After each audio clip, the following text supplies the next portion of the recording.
নান্দেলে সড়ক দুর্ঘটনায় যাত্রীবাহী বাস উল্টে ধানক্ষেতে চালকসহ আহত ১৫ জন।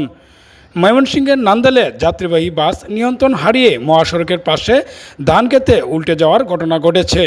বুধবার ২২ এপ্রিল সকাল ১০:১০টার দিকে ময়মনসিংহ টু কিশোরগঞ্জ মহাসড়কের মেরেঙ্গা বাজার সংলগ্ন কাওয়ারগাতি নামক স্থানে এই মর্মান্তিক দুর্ঘটনা ঘটে। এ ঘটনায় চালকসহ অন্তত ১৫ জন যাত্রী আহত হয়েছেন।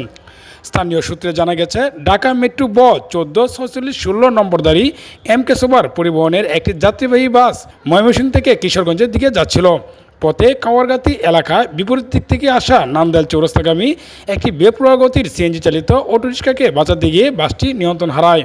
এ সময় বাসটি মহাসড়কের পাশের একটি বৈদ্যুতিক খুঁটিতে সজোরে ধাক্কা দিয়ে পাশের ধানক্ষেতে উল্টে পড়ে যায়। এ দুর্ঘটনায় বাসের সামনের অংশ ও বৈদ্যুতিক খুঁটিটি দুমড়ে মুছে যায়। এতে বাসের চালক বাদশা মিয়া, কেন্দ্র উপজেলার রয়্যালবাড়ি আমতলা গ্রামের তাহের আলীর পুত্র মোহাম্মদ আবুল কালাম, কেন্দ্র তারা মিয়ার পুত্র হৃদয় মিয়া এবং কিশোরগঞ্জ গার্ডেল এলাকার মৃত আব্দুল কদিসের পুত্র সুমন মিয়া সহ আরও ১০ জন যাত্রী আহত হন। স্থানীয়রা দ্রুত ঘটনাস্থলে পৌঁছে আহতদের উদ্ধার করে কিশোরগঞ্জ সদর হাসপাতাল ও ময়মনসিংহ মেডিকেল কলেজ হাসপাতালে প্রেরণ করে। তবে বাস চালক বাদশা মিয়ার অবস্থা অত্যন্ত আশঙ্কাজনক। প্রত্যক্ষদর্শীরা জানান, মূলত সিএনজি চালিত অটোরিকশাটির বেপরোয়া গতির কারণেই এই দুর্ঘটনা ঘটেছে। দুর্ঘটনার পরপরই অটোরিকশা চালক তার গাড়ি নিয়ে দ্রুত ঘটনাস্থল থেকে পালিয়ে যায়। খবর পেয়ে নান্দেল হাইওয়ে থানা পুলিশ ঘটনাস্থল পরিদর্শন করেছে।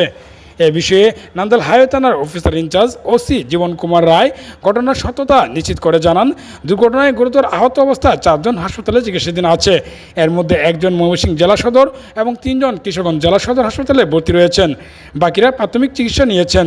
পুলিশ বিষয়টি খতিয়ে দেখছে এবং পরবর্তী আইনগত ব্যবস্থা প্রক্রিয়াধীন রয়েছে।